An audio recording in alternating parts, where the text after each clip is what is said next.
Welcome everyone to the Wednesday Night Live. Apologize everybody there on the ZampleBox channel. I had it set up to go on the other show. It's up there now. I see it and it's running. I had clicked the wrong YouTube channel. But we are on the ZampleBox page. It's Wednesday. Michelle's with us. Lindsay is with us. Tim is sick. And so is Phillip. They're both sick. I don't know. What is on tonight's show? And Paul is on his way to the hospital. Yeah, Paul is on his way to and it's not okay. It's not like an emergency. He has a surgery coming up, so he's doing the prepping right now. So yeah, I talked to him. He sends his wishes. Yeah, we send Mr. Paul wishes in sunny Australia. Sunny Australia. What are our topics today? Trump orders a potential boost in nicotine market. We're going to talk about that. I was going to do the tariffs one. We'll see if we'll get into that. But the UK tabloid article that Jim McDonald I just posted, and that's the title of the show. When will our science matter? When you read this article and you see where this guy's coming from, and he hasn't been published or he hasn't had any peers read this his studies and work, but yet it makes it to a tabloid, and our stuff always gets debunked. It's just amazing to see how an article with no basis, no science in it can make the tabloids and then just start a frenzy there in the UK. I don't know. Did you guys get a chance to read that article at all or look at it? I didn't. I tried and tried. I'm sorry. Yeah. I saw the original one last week, and then I had some personal things go down. But I did write a blog post about it. I mean, and like from what I understand too, it's a lot of alarmism. The study's not even published, hasn't been peer reviewed. We don't really know a lot of the details of the parameters of like what exactly they were looking at. And yeah, I mean, it's amazing how what a waste of freaking money. Okay, it's a waste of money. Yeah, it's amazing how like that something like that can just steamroll something, and it makes me angry because it's like we'll put stuff out there and it's quickly debunked. Oh, that's witchcraft. That's what is that? I don't know where I don't know where they got those numbers from, and I'm like, the CDC, dude, the CDC. And they just look at you like, huh? No. Huh? What is the CDC? Who is the CDC? That's not the numbers I was seeing. That's the thing. Funny thing is the Campaign for Tobacco-Free Kids uses the same numbers. So it's like they just don't. Those are the numbers that they are presenting to lawmakers. They're presenting other ones. They're presenting 2019 numbers. Yeah, right. And it's amazing just what you brought up there. I mean, but then when our science is out there, they do not go back and quote the CDC or the FDA because they need to stay away from them because they know your numbers are true. And it's just like, oh no, don't mention that in the part of the article. Just I know I get called big tobacco. That's big tobacco. Right? Yeah, well, that's no joke. I was on here. I was on here like 2 weeks ago, right? Yeah. And the Friday after, I was testifying in, I think it was Washington State. Okay, I don't know. Don't quote me. Okay, all these people just start to the committees blend together, and we had two different bills. No, it was Hawaii. We had two different bills. One of them was the tax bill. The other one was the flavor ban bill. They put them last. I go first to do the tax bill. This guy who used to be in the American Lung Association comes right after me to go testify. And he's like, oh, you heard numbers from our previous guest. And, that's tobacco industry and everything. So when we got to go speak again, to the flavor ban, I was just like, I'm not big tobacco at all. Yeah, come on. And I mean, that's how you're going to do to discredit me. Like, come on. Yeah. Didn't you fly in on one of their private jets? That's our joke here. I always tell Tim, what did you buy with your tobacco money this week? Exactly. Yeah, really. Oh, yeah.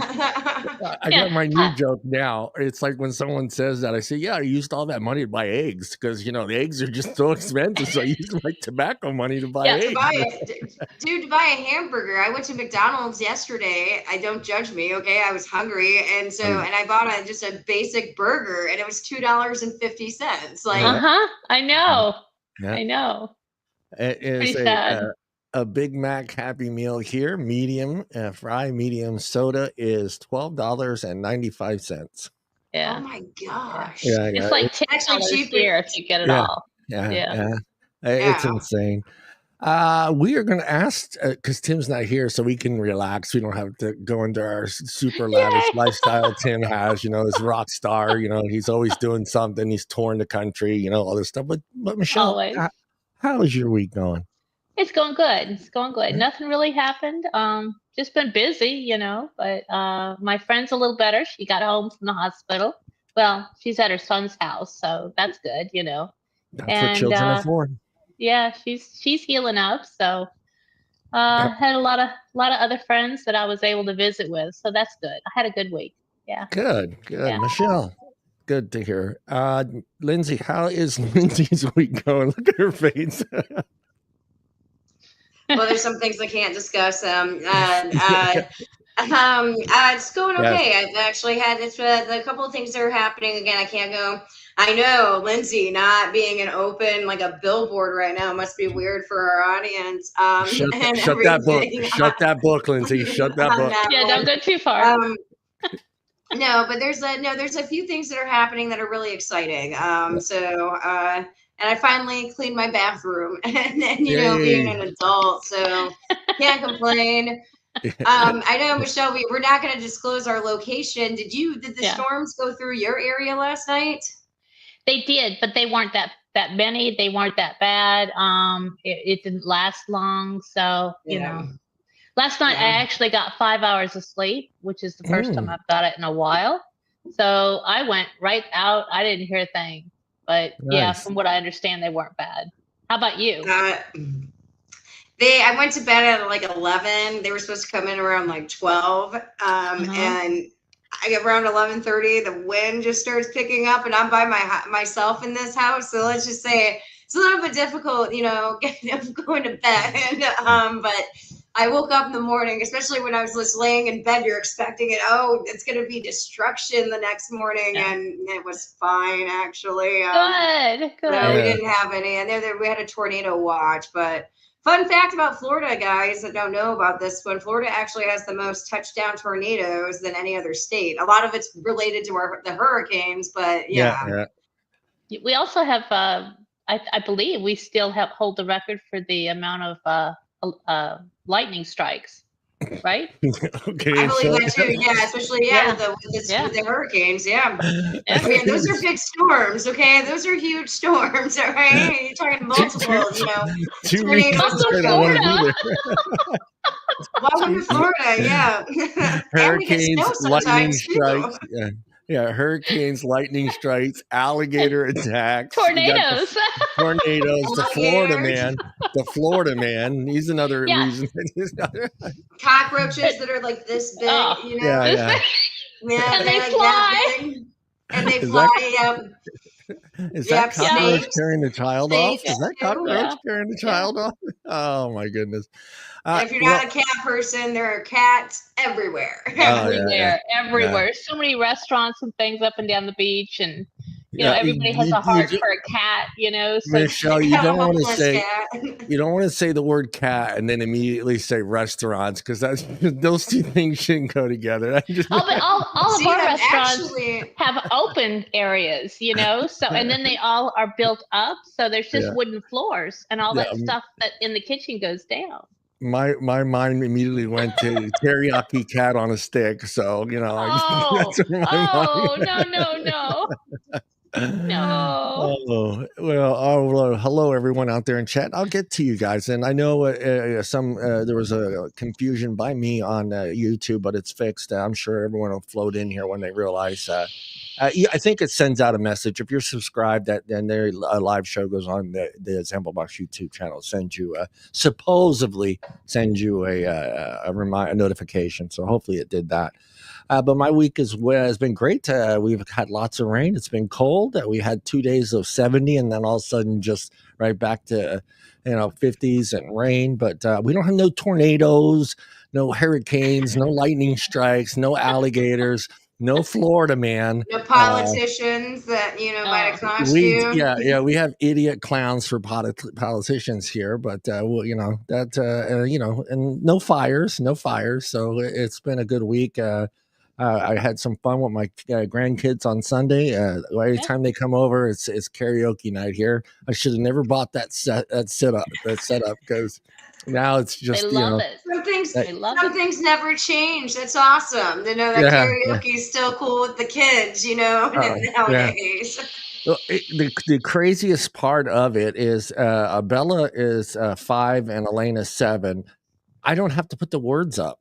They know the words to the songs, and it's just like, no, I don't need that. No. I was like, what? Okay, so they just sing along to the words.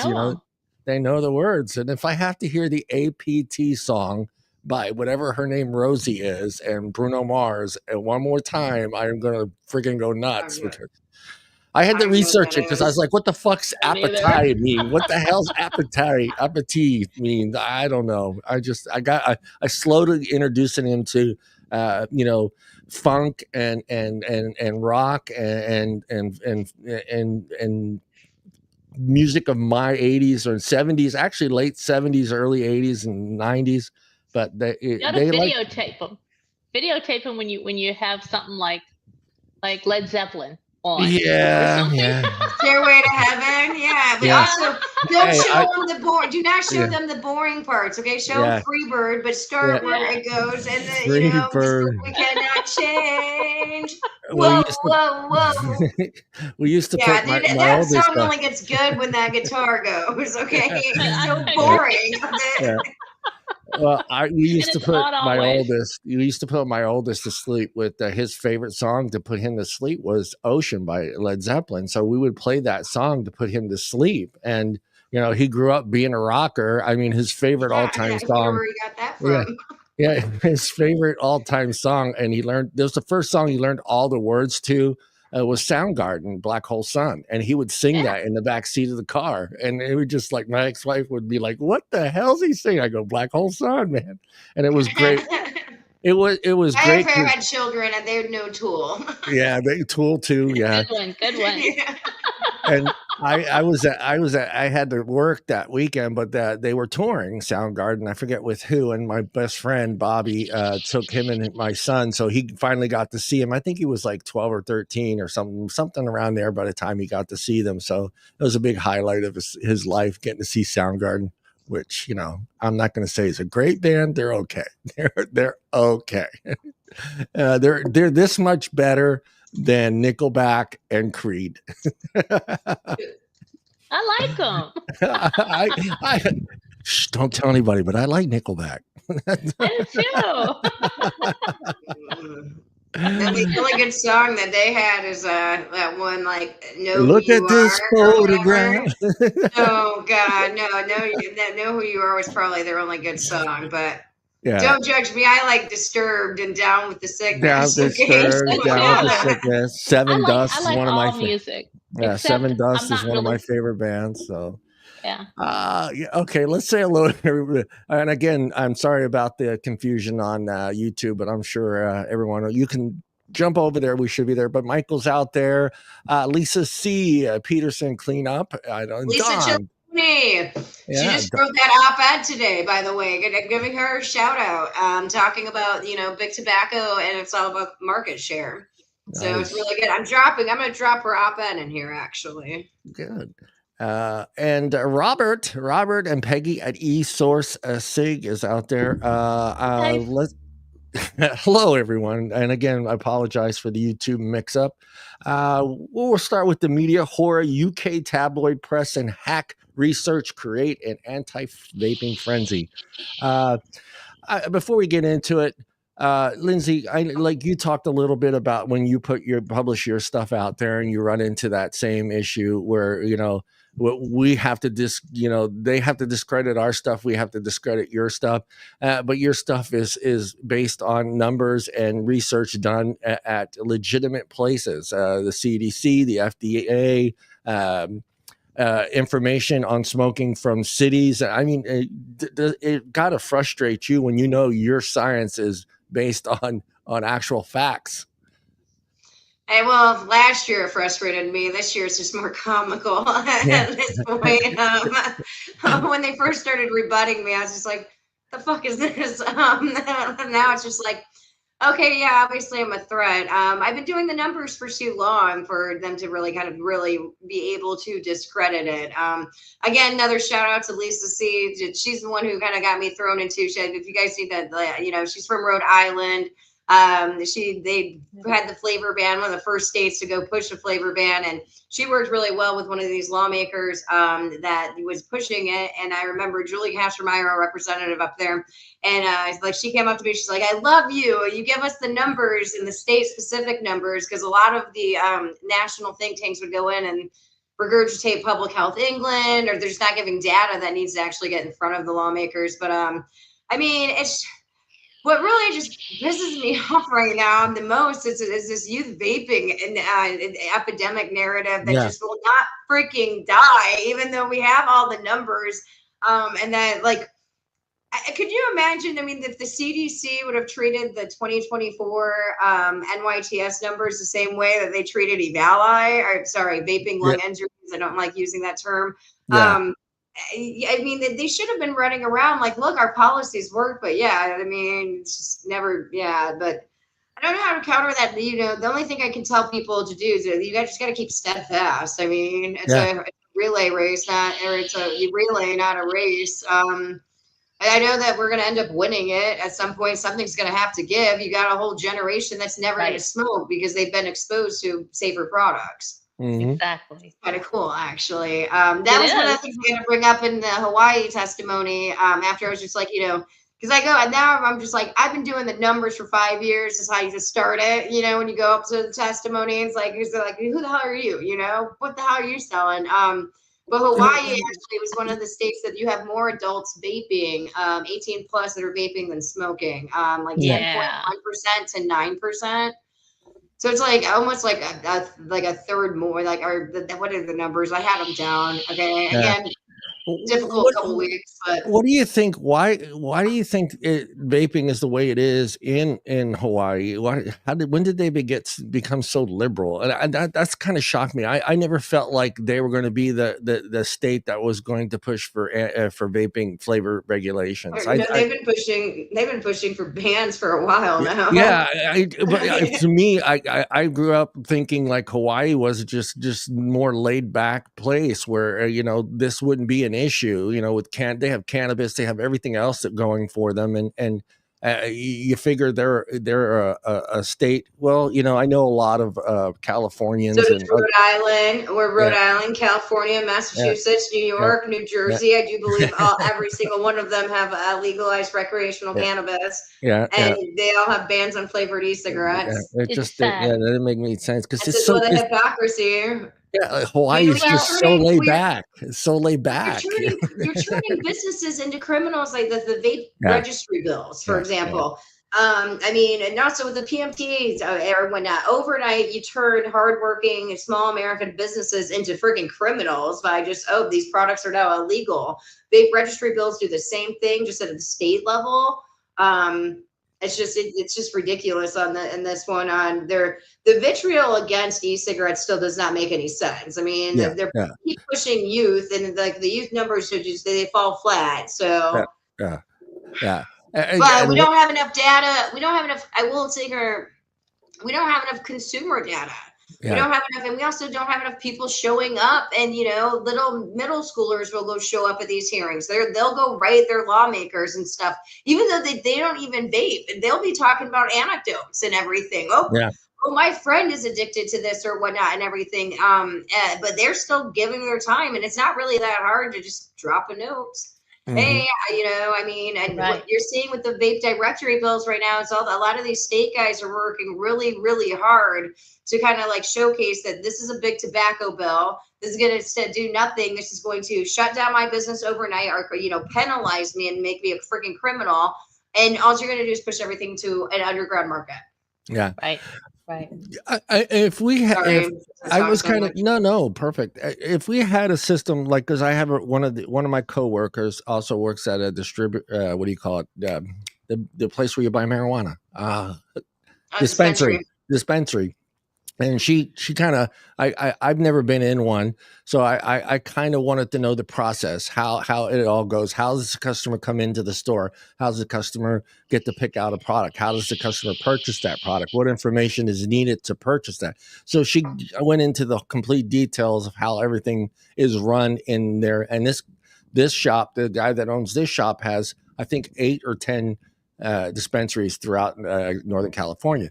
And she was going through that whole, do you think if we had some sort of system where, and I know a lot of people don't like giving their information out, but unfortunately that's how it's working with marijuana.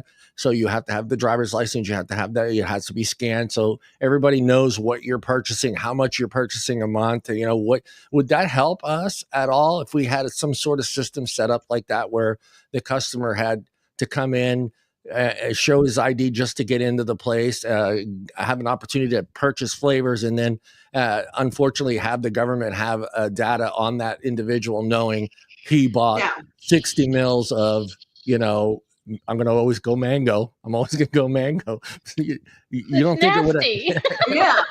I'm missing your saying no, but I'm against age-restricted stores. I've always been against them. Unless you're going to put the combustible cigarettes into an age-restricted store, there is no reason for us to be acquiescing and putting them into an age-restricted store, especially all this misinformation. That only leads to this idea that vaping is worse than smoking. You're making cigarettes more accessible than vapor products, and why would you do that? That's like one of the reasons why I never pushed like the T21. I was just like, no. I wrote against it. I'm not going to go sit there and backflip. I'm not big tobacco. I have a spine. I'm breaking my neck for backtracking that quickly on stuff like that. But I understand, as Lisa knows, like if you've got a flavor ban in place already, then age restricted stores, that's like that's the only thing that you can do. But like throwing it out there, to fight these registry bills, no. If it gets to the 11th hour and that's the only thing that's going to come out of it, if it's going to be this or this, then fine, maybe. But again, I'm here for harm reduction. My biggest problem is the fact that most people think that these products are, if not as harmful, more harmful, and that we've lost that science that seemed back in 2016 so much more accessible. Yeah, it's like I told her too. I go, well, that just, for me, I know how in today's world your data and your information is really important, and it could be used against you. And I explained how that information that the government has on this person buying this amount of marijuana or this kind or whatever he's buying, gummies or whatever, can play havoc on that individual, whether when it comes to getting health insurance or getting a job somewhere. So there's that fear. They do nicotine now is what they look at you exactly. when you're I know in Illinois with one of my friends worked at, like, she was a nurse, and even she'd quit smoking using a Juul. This is several years ago, and her insurance was jacked up because of the nicotine use. And I was like, so wait, if you use an NRT replacement therapy, would you still be subject to an increased cost? Is what makes no sense, Yeah. That's my fear of having a system set up like that.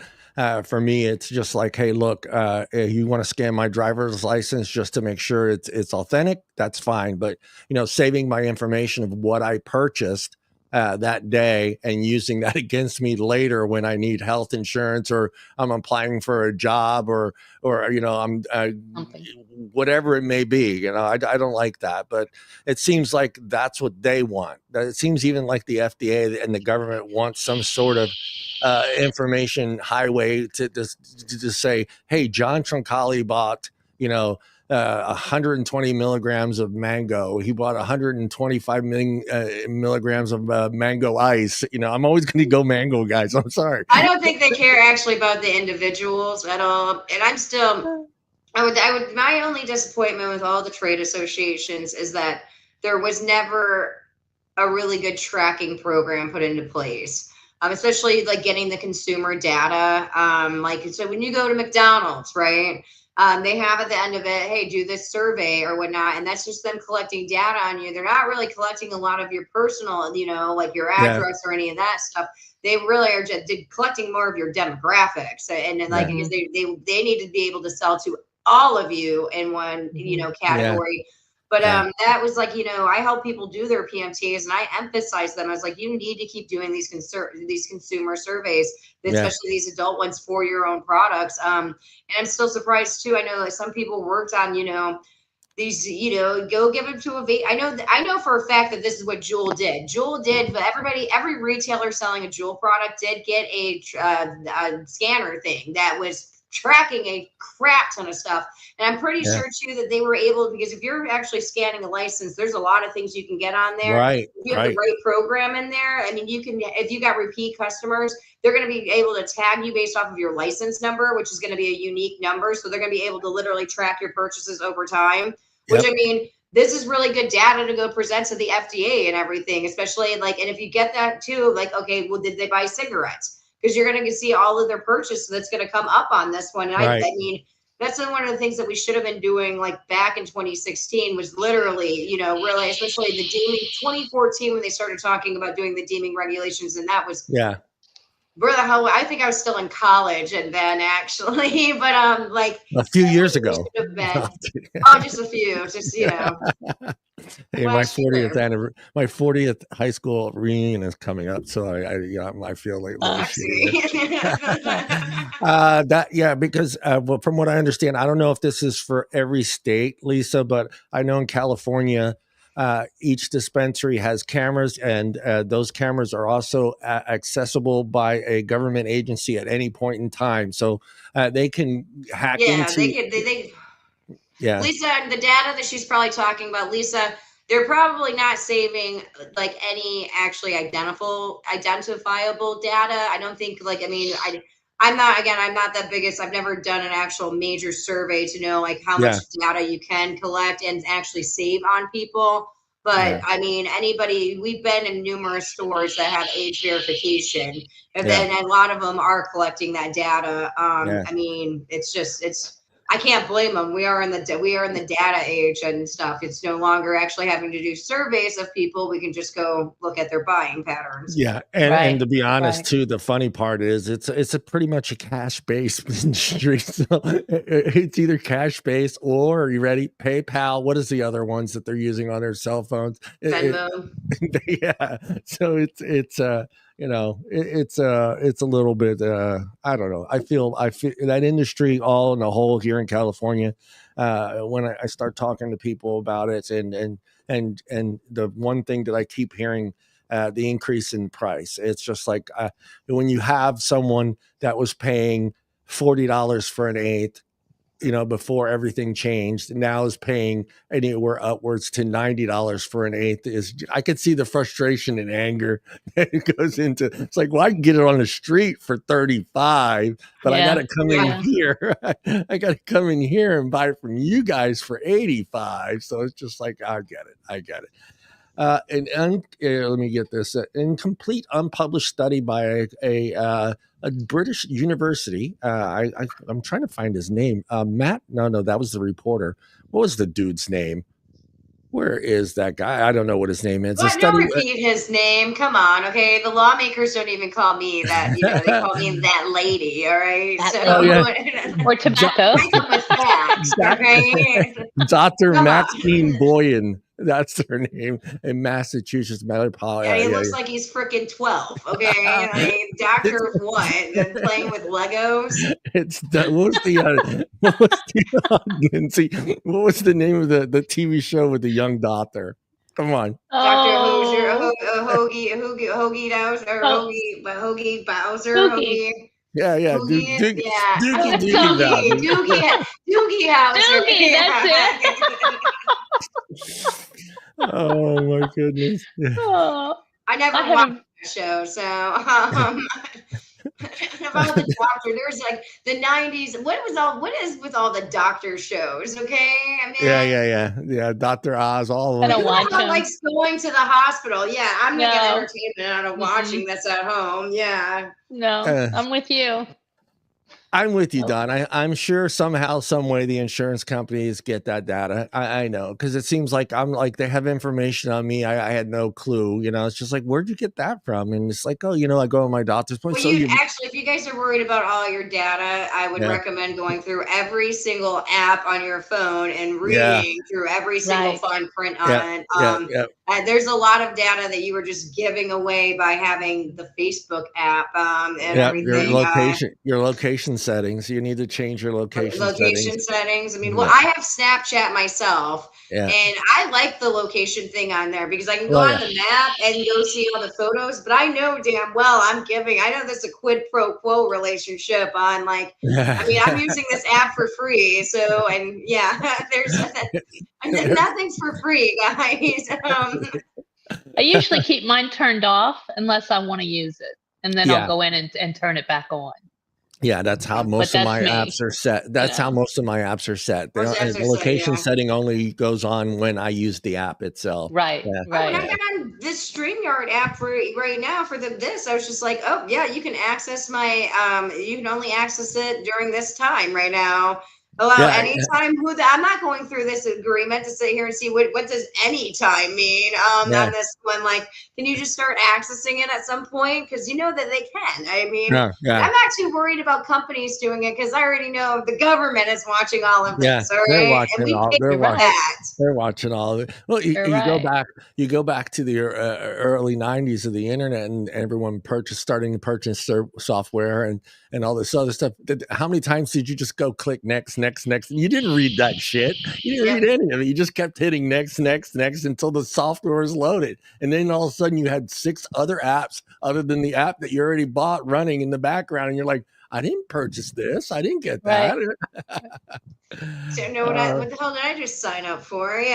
Well, that was you meant it was the era of trust. We were just like everyone in the 90s, like, oh, the internet, great. We trust the internet, and just everybody just kept clicking next, and the next thing you know, you just gave away your house. No, the study was first published. Some of the ladies did, okay? You know, the Nigerian email scandal. Oh, man, that was great. So. The prince. I was like, dude, who fell for that? But I guess a lot of people fell for that, dude. I was just like... They still do. They still do. I'm in the wrong business, man. Thank God. God blame my parents for actually building me with a conscience. Yeah. Well, they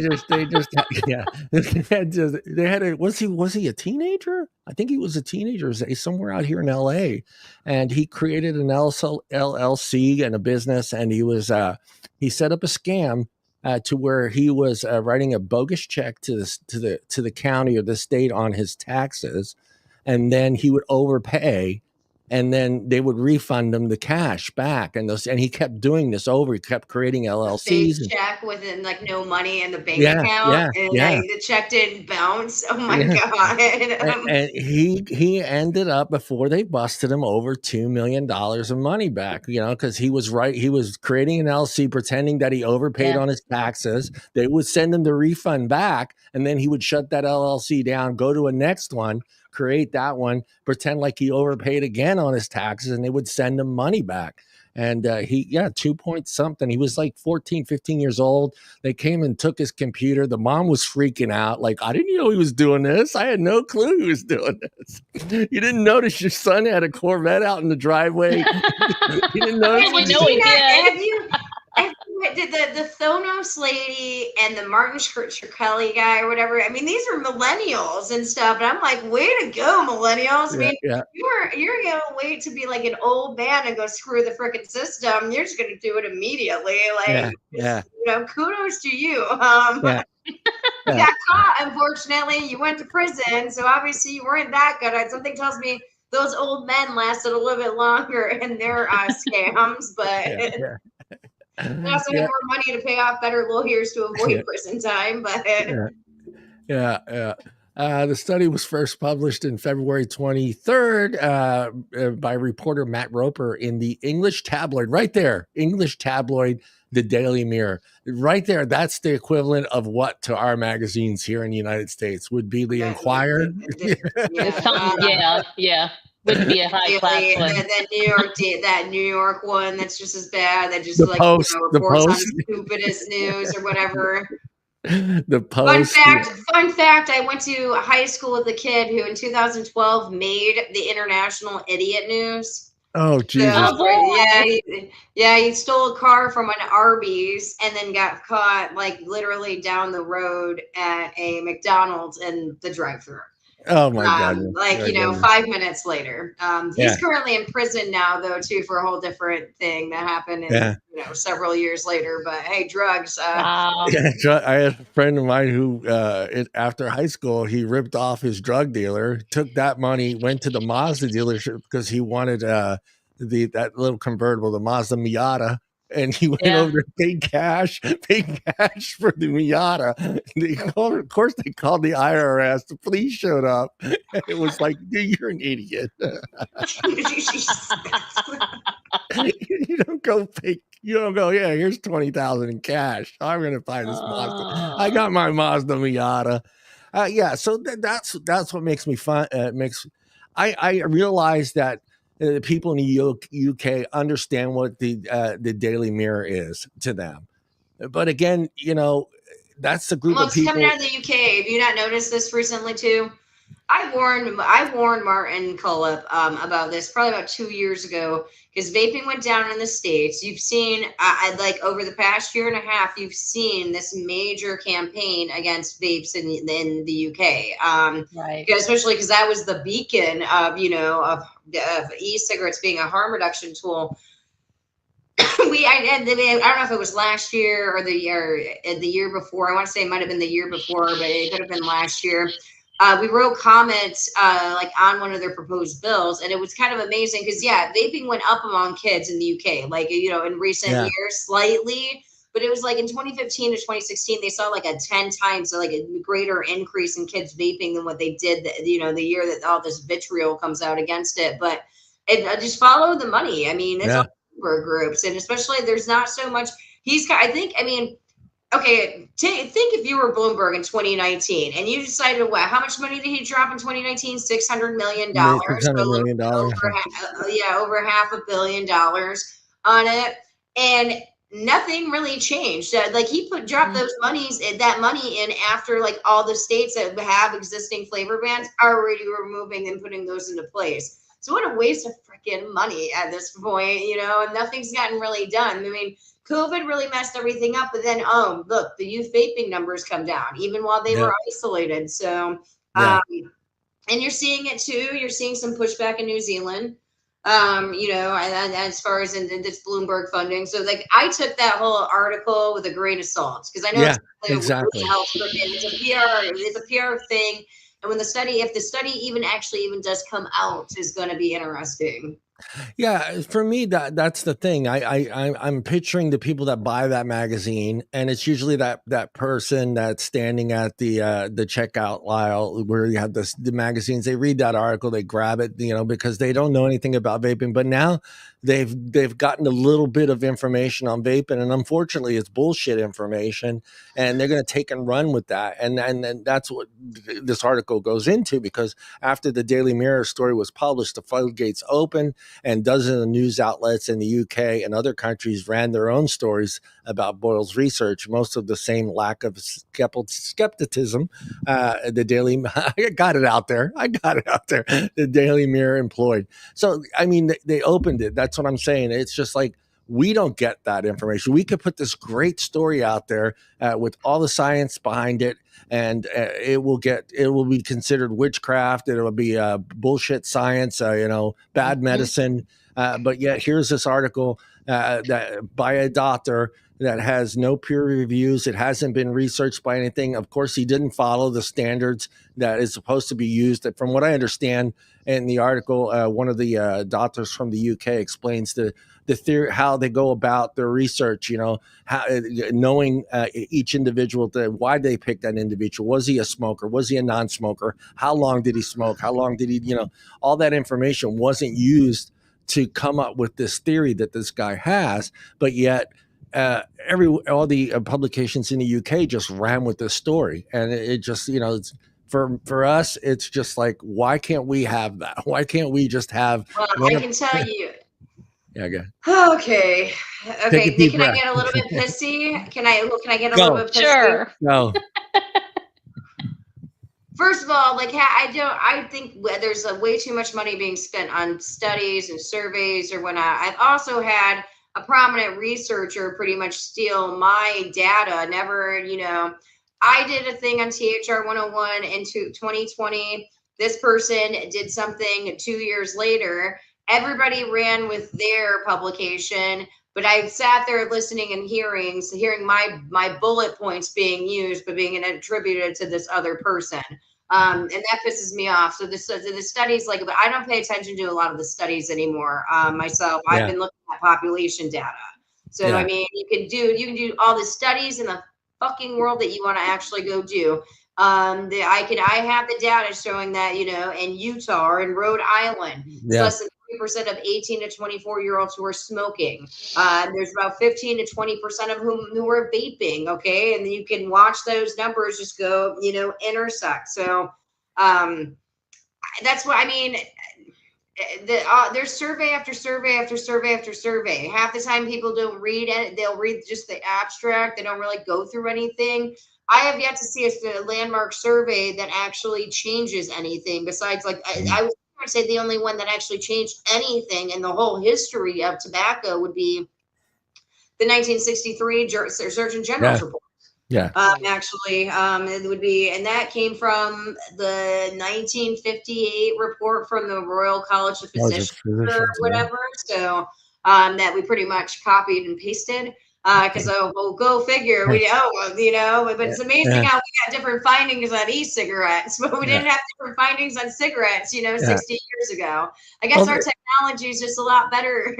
Yeah, I use that one all the time. I always tell people, okay, we got to where we are with cigarettes because of the UK. They warned us, and we told them it was nonsense. It was stupid, and then all of a sudden, it was 5 years for us to agree with. They were talking with each other. Okay, people from either side, but it took us 5 years to launch our own. Yeah. Yeah. But here we are again. They're telling us that it is 99.9% safer, and yet it's been 10 years. Yeah, and in 2015 is when they did that. Yeah. And it's just like, when are we going to listen to them? And I think, do you feel like not just Bloomberg, well, both of you guys feel like not just Bloomberg, but also the Aints have realized that their fight may be coming to an end here in the United States, and let's put our focus on the UK and Australia and some of the other countries that we're starting to see the fight back, that are okay with vaping or have some sort of regulations with 10 mils, but they still have flavors, and they still have, they have tanks that can only go. But do you feel like that's happening, where it's like, let's focus our attention here now, and we'll see what happens in the US? Michelle, you probably have more of a positive one, so I'll start first. I do. Okay. No, I don't, especially now when you look at, first of all, big tobacco will always be an enemy. The tobacco companies will always have, I pretty much call them the pedophiles of the regulatory agency. Okay. Kind of like pedophiles. So it doesn't matter how much you rehabilitate, you still, have a scarlet letter on your back. The fact that they have to, it took them, what's always frustrated me with these guys is that it took them a minute for them to even embrace harm reduction. Now they're kind of doing about it. And now it's a race for them to be like, oh, we're the first ones in line. on it. And it's just like, I get it. I understand market. I'm an American. I understand competition and everything. And as an American, I also understand competition. I'm from China, where we have a government ran tobacco industry. We have several tobacco companies. Unfortunately, they get bigger and, swallow up the small guys. Yeah. But as long as you have big tobacco still pushing, any of these, pushing these products, you are always going to have the opponent organizations, the NTOs, the non-tobacco organizations that are going to be fighting against it and fighting against their, their involvement in it. And it's kind of interesting too, especially this year, watching some of the pushback on the vape directory bills. And it's like, well, yeah, I mean, how last year I was quoting American Lung Association. Okay, when you have the Bloomberg group, when I'm quoting Bloomberg groups, there's a problem in this one. So I mean, like, what the hell? Where are we at right now and everything? Especially I fight against cigarette taxes and everything. So it's like, what side of the aisle are you on? I don't even know anymore at this point. Lindsay's looking around. Who's behind this? You tell me, okay? What a weird what weird place did I just find myself in? You know how you tell the difference is the suit. The guy that works for the tobacco company's got a much better suit than the guy that's working for fucking. I've been minutes since I've been with a guy who actually wore a suit to be able to tell the difference between nice ones and happy ones. It's just like, oh wow, you've got a suit on. Suits have become a big issue here. So you go to the White House, put a suit on, guys. Come on, man. Yeah, no kidding.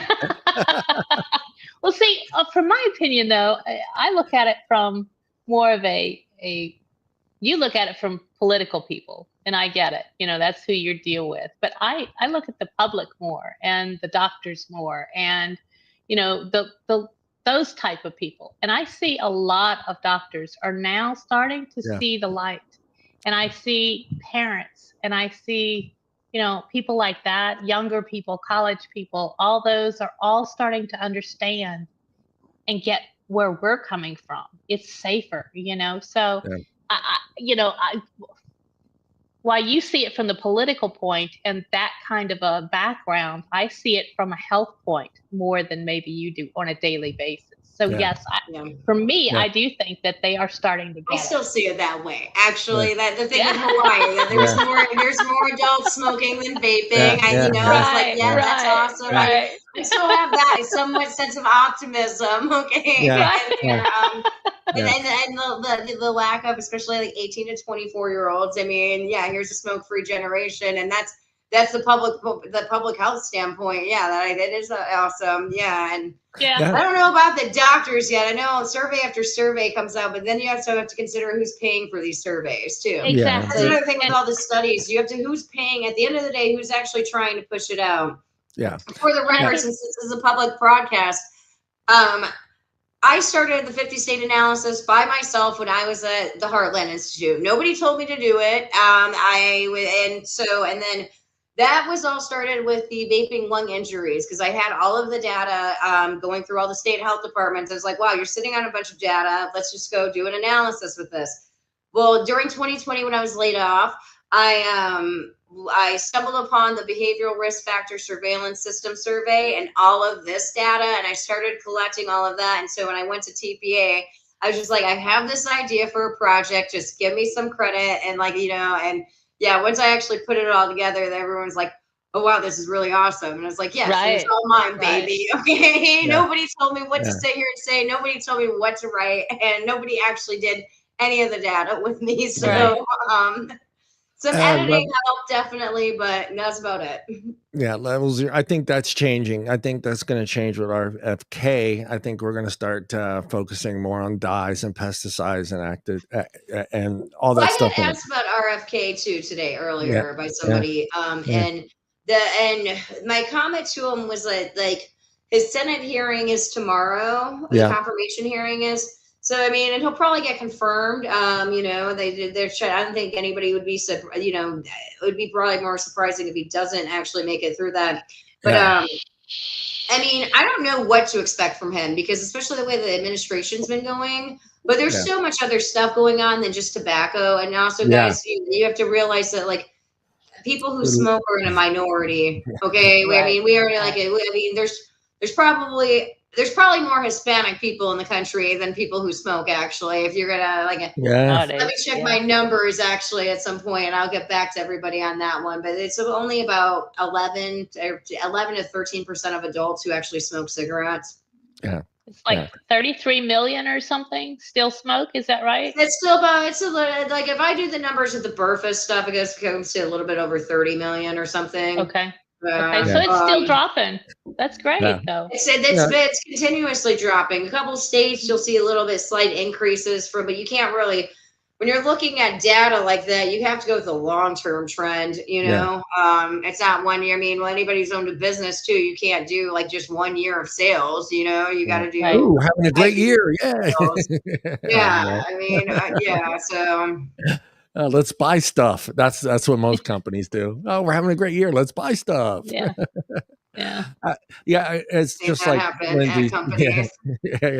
It's exactly level zero. This is exactly what Lindsay just said. But I think, you know, where we stand in that list of priorities to him right now is probably a little further down than we would like to be. But unfortunately, there's some other things that are much more important to the country than to a few million vapors. I'm sorry, but that's just the way it is. We have to deal with that. Unfortunately. Yeah, unfortunately. I mean, I said 2 years. I think it's going to take 2 years before anything gets done officially. Like I've got a goal for 2 years. It's funny that you mentioned that. Yeah. Back in December, because I mean, getting really burnt out with this. I mean, I'm getting really burnt out. I'm just sitting here dancing into the end zone when like, the other people fumble the ball, even though they're literally right here next to us. Yeah. You know, right here, like touching our nose, you know, coming at us. And it's like, okay, what are we doing besides just fighting? Like just playing defense. We need to have an offensive goal. Like we need to be moving towards something. So open system notification process is the one thing that I really wanted. Like open systems being able to go through notification process instead of having to go through the application process. And I think that's a doable goal, but it's going to take a lot of people working. It's going to take a lot of people sharing information. I am still amazed by the amount of, especially on our side, on small business side, the vapor side, the amount of people who just don't share the data and the information. I'll share my data sheets with anybody, okay? I mean, I'd love to see somebody actually recreate the actual PDFs. I'd actually be, if you can recreate them, come work. Let's work together, okay? We get these done in like, you know, half the freaking time, okay?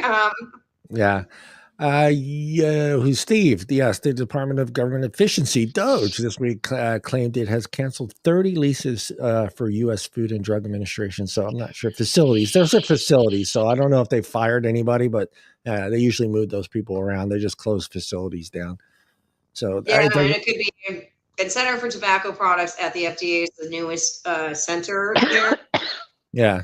I also think they might be one of the smaller centers there. Yeah. It says included and facilities in St. Louis, Missouri, which are crucial to the agency's drug testing operations, which I have no idea what that is. So, but you are correct. I'm trying to see if I can do my meeting, if I can push my meeting for 30 minutes, okay? Not ignoring you. Yeah, you have to, because you actually quoted you actually used a sports analogy, so now you have to stay.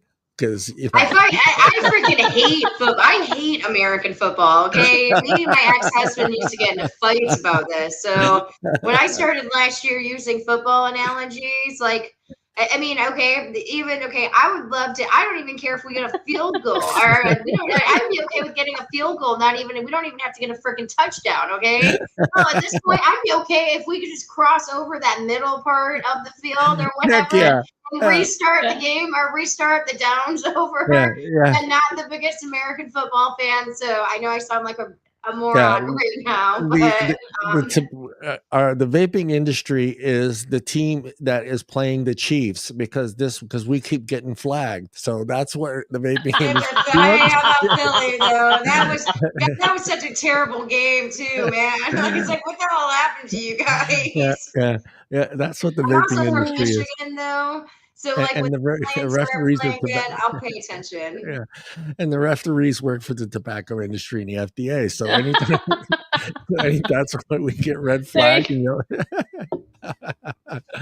That is so true. That's a good analogy. That's actually a hopeful one. Actually. But yeah, just so everyone knows out there, I put the link to this article. But again, like the article stated, this guy has no basis on his theories. He's not been what is the term, peer reviewed or whatever? Peer reviewed. Yeah, so they ran with this story, and it just sent shockwaves throughout the UK. But I was glad to see that if you go and read the article, towards the bottom of the article, it talks about some of the people that work for the UK for the health industry there, or whatever you want to call it, and discredited this guy pretty much, and pretty much explained why his thesis, or whatever you want to call it, is pretty much junk. So a good read. Go over there and read it. Jim's always Jim's the only one that's writing articles over there. Is he the only writer out there at Vaping 360?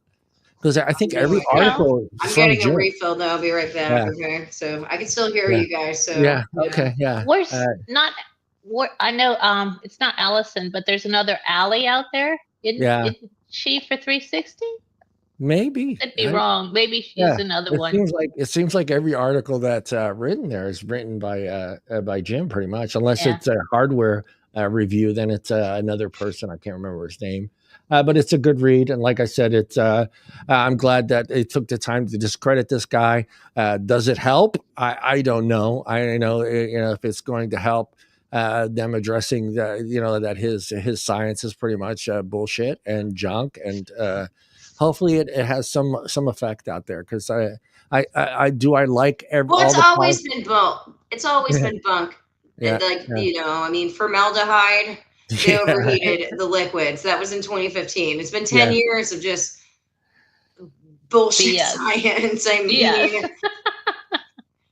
yeah, you're right. Level zero. It's just I said. And actually, you know what? I'm more worried now, and I don't know why it took me so long to think about this way. Another sports analogy.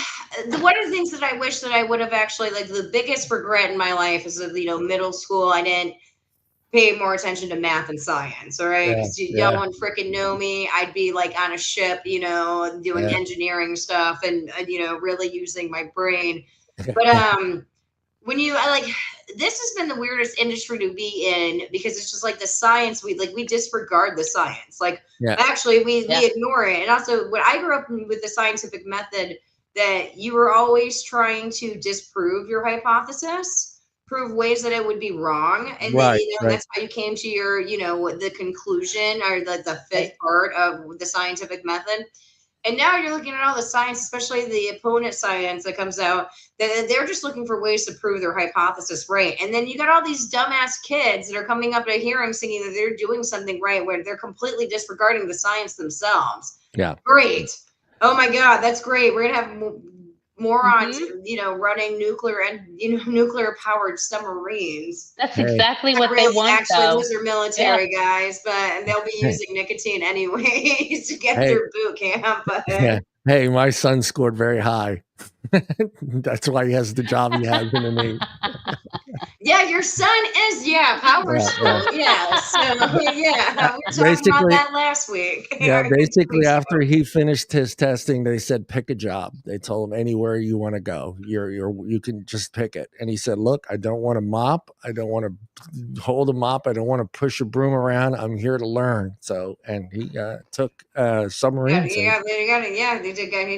went to Charleston Power School. That's a very nice school. I know. I lived in a naval town. I dated some of those guys. Yeah, now he's weirdos. If they go on the sub, but and now he's teaching a class for the next 3 years in Connecticut. So has he actually done a tour and has he done like? Oh yeah. It's 3 years under, 3 years onshore. So he's on his 3 years onshore right now. So he's teaching a class over at. I don't know why I don't remember that. It's one of my favorite bases because they have the museum there. But it's the one in Groton. He's in Connecticut. Groton.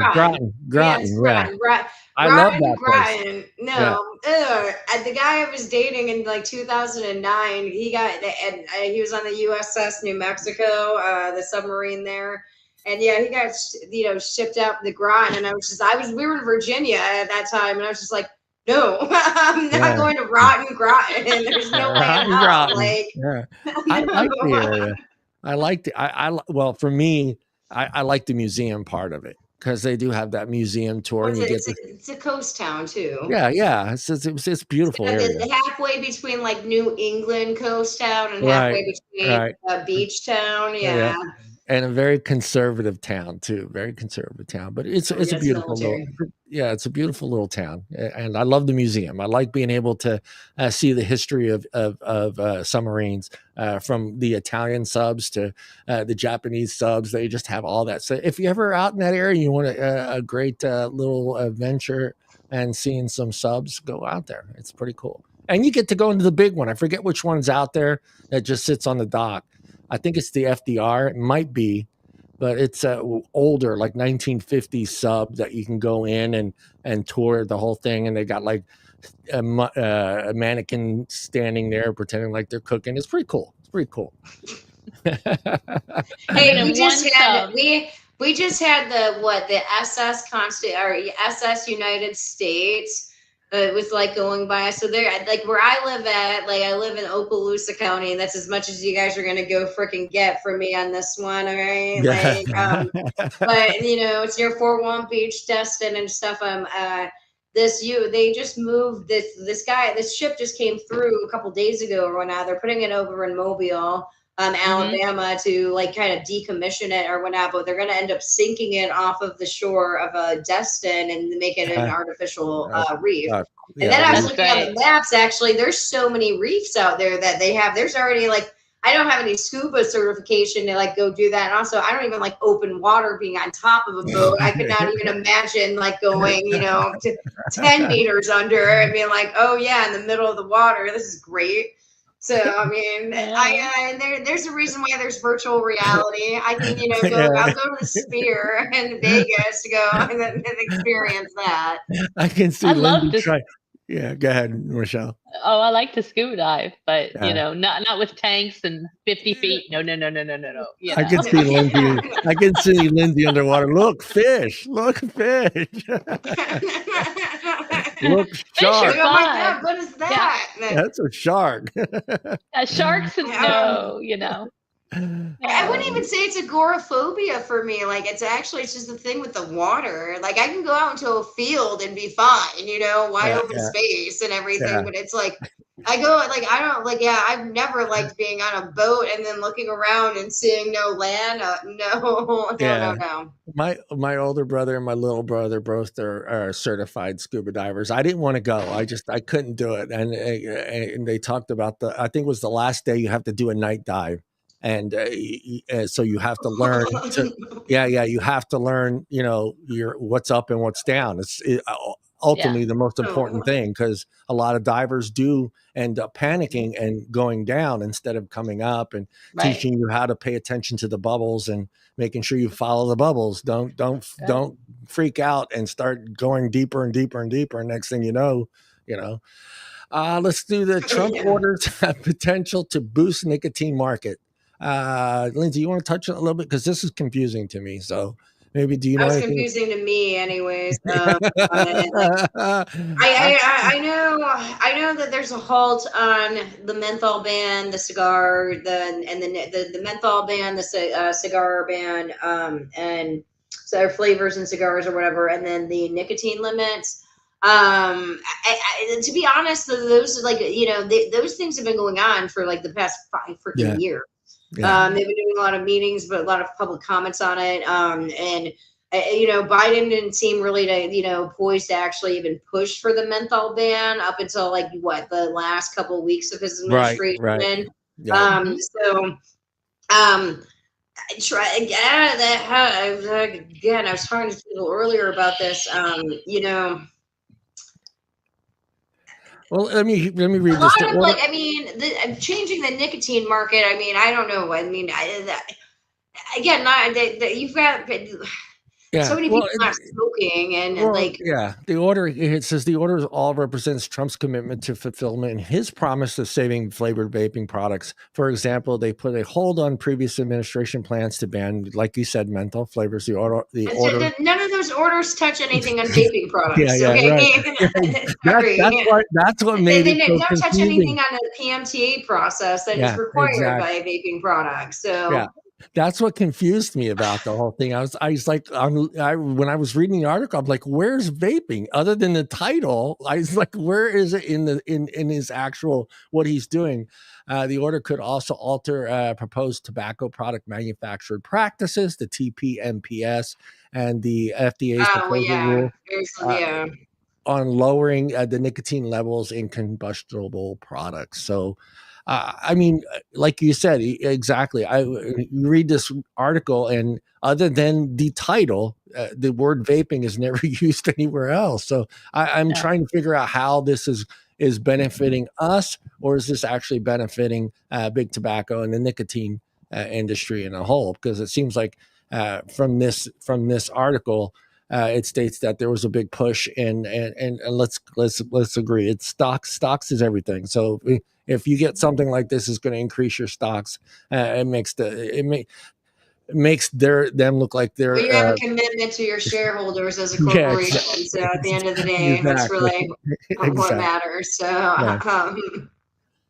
So I'm trying to figure out. I don't think it's gonna. I mean. Is this good in a way that my only advice right now would be actually, again, this kind of goes back to our last conversation that we had 2 weeks ago. Yeah. My only advice would be to vapors is to literally keep putting pressure on Trump. So, I mean, there is some staffer there who is going to be taking notes on who's calling in, who's, writing letters. I mean, those email campaigns do actually work sometimes. I mean, we don't listen to all of your stuff, former staffer here. I remember walking into and getting like 1,000 emails, and it was just kind of going through like, okay, what side of the aisle are they on? Okay. And then just getting that number and stuff. But the only way that I think that you're going to see anything like really good come from the administration on reforming the PMTA process and the FDA and CTP is going to be him putting pressure on Congress. I'm not a constitutional lawyer.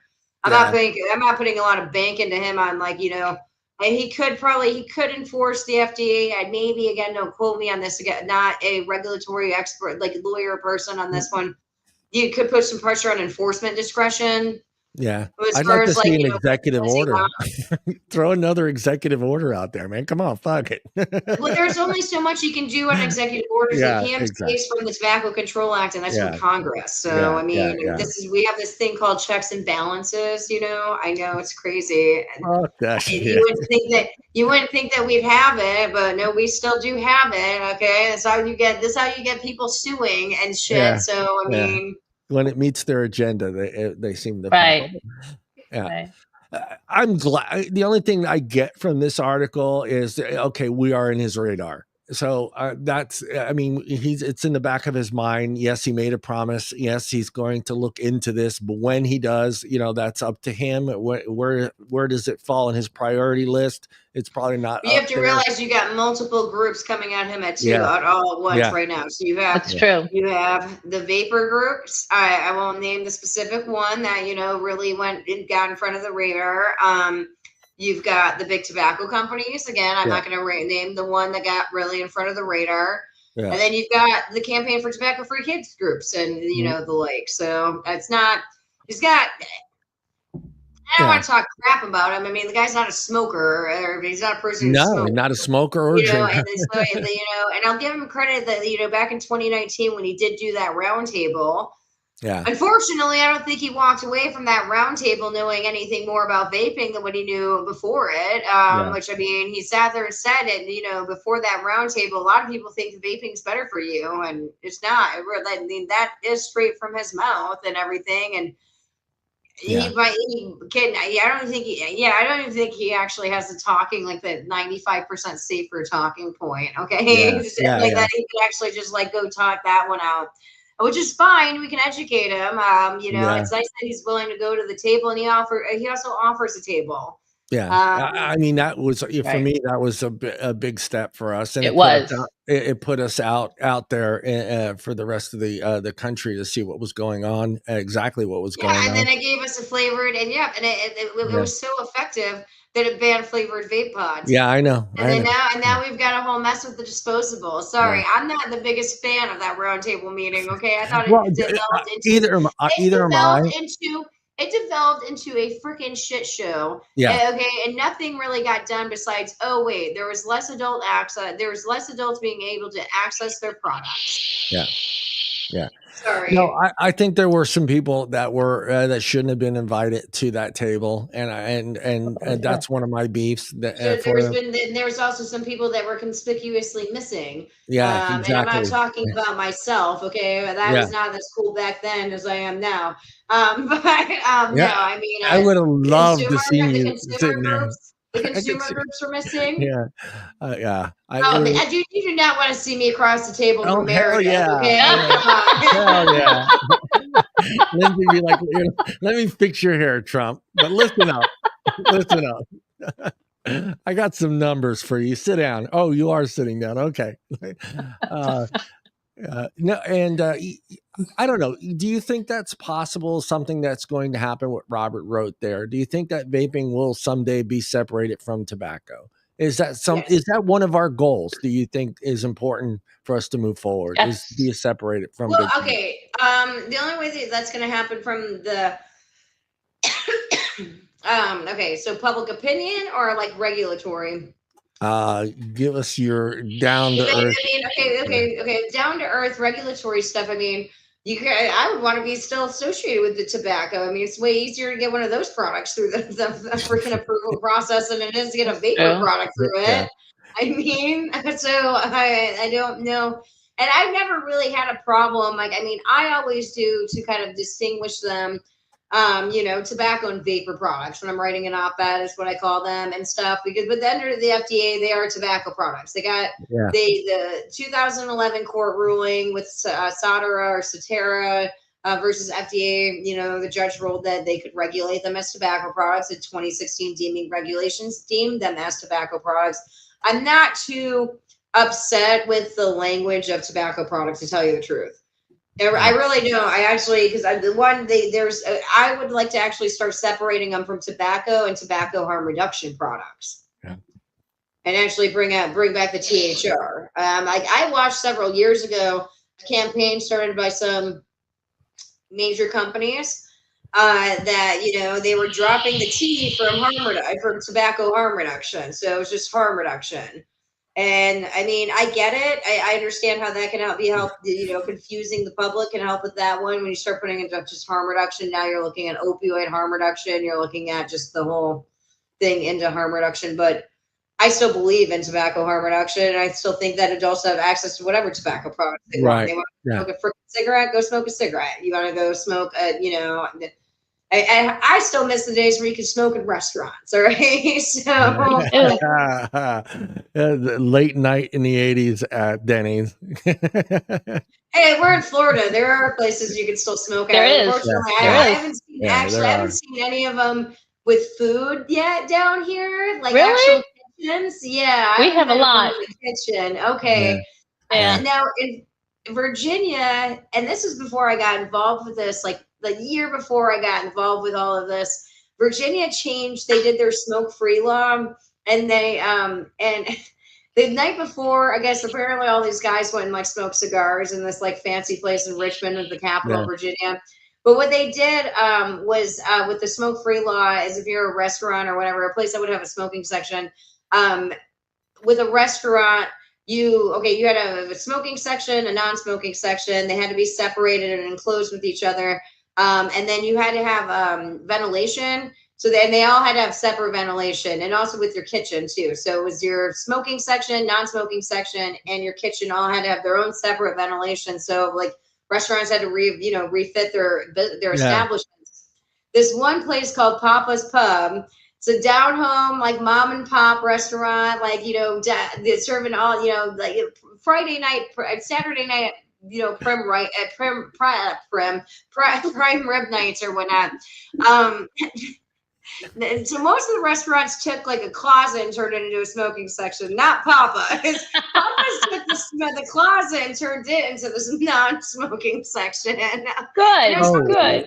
Sit there and eat and watch people walk in, and they're like, like, whoa, and then get so pissed off because it was like literally like too many like 2-person booths in the non-smoking section, so you could not really even eat a meal there. I loved it. And as far as I know, well, I didn't know that fact. You still smoke there. They haven't completely closed out the exception rule in their smoke-free indoor air law or whatever. Yeah.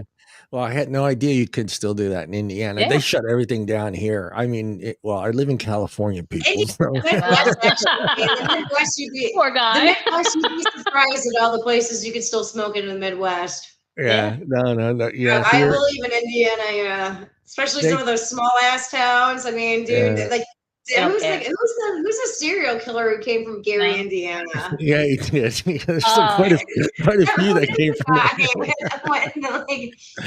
Was it Gacy? Yeah, I think so. Yeah, it was one of them. But here, when it was banned here, honestly, I was not paying attention. I don't think anybody was paying attention because we used to go to this bar. A Japanese restaurant, a karaoke bar, and we would eat, and then we would go sing karaoke at that night. But they still had the ashtrays. They still had the ashtrays out on the table, so everybody just assumed you could still smoke. So people were lighting up cigarettes, and the bartender and the waitress, oh, you can't smoke anymore in here. The law passed, and they're like, wait a minute. Alcohol, cigarettes, they go together. Alcohol, sushi, alcohol, sushi, and cigarettes go together, man. But yeah, you don't ever go to Gary. Sorry, I've got the chat going up right now. Hey, I lived in Chicagoland. Okay, we would used to go when we wanted to go to the casinos to go gamble. Yeah, we go out to Indiana because you could still smoke in casinos, smoke, vape, or whatever. I mean. Yeah. Alcohol, cigarettes, gambling, cigarettes. Oh, that was the tough one. Cigarettes. Yeah, that was the tough one. The casinos out here, because the casinos were like, "Fuck you," we're gonna let you smoke. So. But then, like 6 or 8 months later, they announced that they were going to build a new section at the casino here that was smoke only, because they were just going to separate the smokers and the non-smokers at the casino. I'm like, good luck with that. Remember when they had the rope, in the restaurants? Yeah. Well, that's my story. When they opened when the San Francisco Giants opened up their new baseball stadium in San Francisco, I was so used to the way things were done at Candlestick. You smoked everywhere. You walked around, you smoked. So when they opened up the new stadium, they had this, it was exactly 4 feet by 6 feet. And it was a yellow line painted on the ground, and it was packed. Everybody was in there. So I had like 1 foot out and 1 foot in. You're like burning people with your cigarettes. I'm smoking. And the guy's like, hey, you need to get in on the other side of the line. And I'm like, seriously? The others, what is this line doing? Neighbor. Is this line blocking the smoke from entering the open stadium that we're outside? Well, that's what they're doing now, though. They're trying to ban smoking and vaping outside. And now, okay, I get the beaches. Okay, I completely get the beaches. Okay, I don't. And stuff. I mean, I don't. It doesn't matter. They did it down here where I'm at and stuff. I still vape out there and stuff. I just don't vape when the guys are roaming around on their little golf carts. I'm like, well, okay, I guess I'm hiding this one, or I'm going to swallow this vape like I'm in high school. Here it's 25 feet in front of any public entrance. So you cannot smoke or vape within any entrance. Yeah, but have you ever seen anybody actually arrested or fined for smoking? No. What a waste of time and staffers on just writing these stupid freaking bills. Well, that's the joke, because every hospital, we know all the rules in the hospital. You can't smoke on campus. You can't smoke on the property. So here in Modesto, they have to go to the sidewalk, which is where the bus stop is. So it's hilarious driving by and seeing all these people in scrubs, you know, and you know they're doctors or nurses or respiratory therapists, because they're the ones who smoke the most, actually. The ones who are dealing with people who are dealing with smoking illnesses. Yeah, and it was just me. And and here lately I've been seeing a lot of people vaping, so it's nice as I drive by. I look, and the majority of them are vaping, but yeah, there's still vapors and smokers sitting at the bus stop because it's raining, so they're under the bus stop. So the poor person that's sitting there who's waiting for the bus, who probably doesn't want to smell cigarettes, probably doesn't want to smell vaping either, is having to deal with all these doctors and nurses and hospital staff having to go all the way out to the sidewalk to smoke. I'd be sitting there.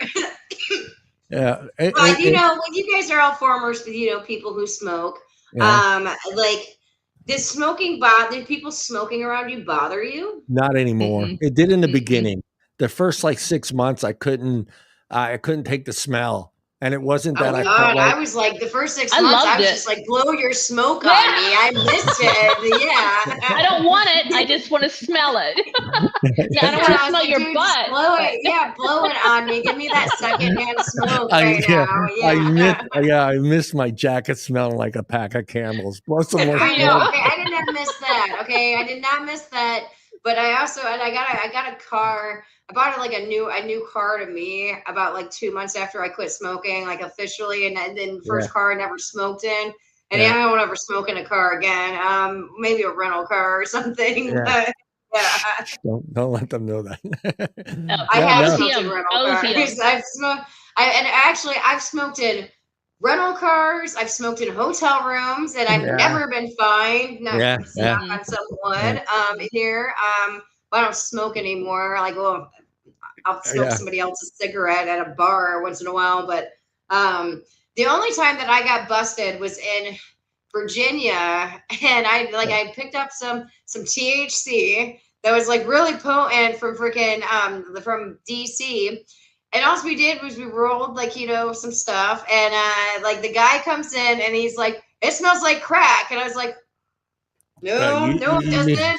But also, you're about to go, you're gonna give me a freaking, I've smoked I've smoked cigarettes in places. I'm about to get a freaking smoking charge on this one, and I didn't do anything. Which just goes to show you, that this is why you should vape that type of stuff. If you're in a hotel room, don't even try to roll it, or don't buy good stuff. Yeah, in the early days, I went to a lot of vape conventions, and I remembered how they would give us this little slip thing, to stop putting. We used to take the shower cap thing that you put on, you ladies put on some guy, and they were putting them on the smoke detectors. And they'd probably forget to actually take them off the smoke detectors. Exactly. There's a telltale sign. Exactly. So I remember that was like, if you want to smoke in a hotel room, what you have to do is you have to go to the bathroom. You have to turn on the shower. Turn on the vent. You have to you got to turn it on, crank it, and make it into a freaking sauna.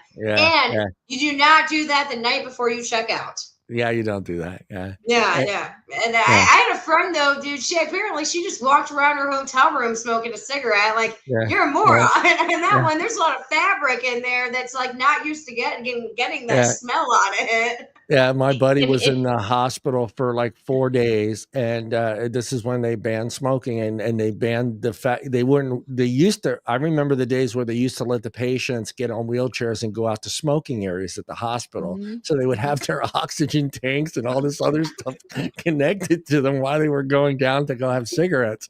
Yeah. I was a little kid. I was a little kid, so I'm watching these people being wheeled. They still got IVs on. The machines are running. They're sitting outside. They're having cigarettes. 2 people. Yeah. And he was in there for 4 days total. And he's a heavy smoker. And he's like, I don't know, I'm going to be able to do this. And what he was doing was he kept smoking, but he would go to the bathroom to smoke. And every time he'd exhale, he'd blow it into the toilet and flush it. And it would suck the smoke down. Yeah, but did they not notice that the toilet keeps flushing? Yeah, they didn't care. They didn't care. He got away with it for 4 days. I was like, dude, he goes, yeah, I smoked at least a pack and a half. And I was like, No one noticed. He goes, no, man. He goes, every time I exhaled, I blew it, and I kept the cigarette right by the toilet lid. And every time he exhaled, he'd flush. He'd flush, and it would just suck the smoke down. I brought a buddy of mine. And again, but this had to have been like 2012. Okay, I got involved with with vaping in like 2016. Okay, so in 2012, my buddy, unfortunately, he's no longer with us or whatnot. He was a big smoker and a big person who smoked. And he had kidney disease, so he was stuck in the hospital for about 2 weeks. And dude, I snuck in e-cigarettes to him so he could actually smoke, and then I'd hide them in the hospital. I'm like, when they're like, oh, they're making them small and stuff because of kids, I was like, no, they're making them for people like my friend who's like, miserable. And there's actually Raymond, Ricardo Pelosa once told me, because I saw him last year at a conference, and it was like right after my dad had a lung biopsy, and the first thing that came out of his mouth to me, he's just like, well, how old's your dad? My dad's in his 70s. And he's like, he's like, how much does he smoke? And I was like, I don't know how much he's smoking now. And he's like, no, it's probably not. He probably doesn't need to quit, actually. I guess, he lost, especially once you get so old, when you're getting older, according to Pelosi, he lost way more patients once they quit smoking, in the when they're in their 70s, if they just, went cold turkey, just quit smoking because they missed it, So I told my dad that because, my dad's never going to get on a freaking vape. Okay. That shit was long ago. Okay. Believe you and me, I've tried for years. And I've got him. He will hit vapes actually and stuff, but he's not smoking a whole pack of cigarettes a day, but he also smokes like half a cigarette to begin with. Do you guys want to talk about tariffs? I know. I gotta go in like 4 minutes. I gotta go.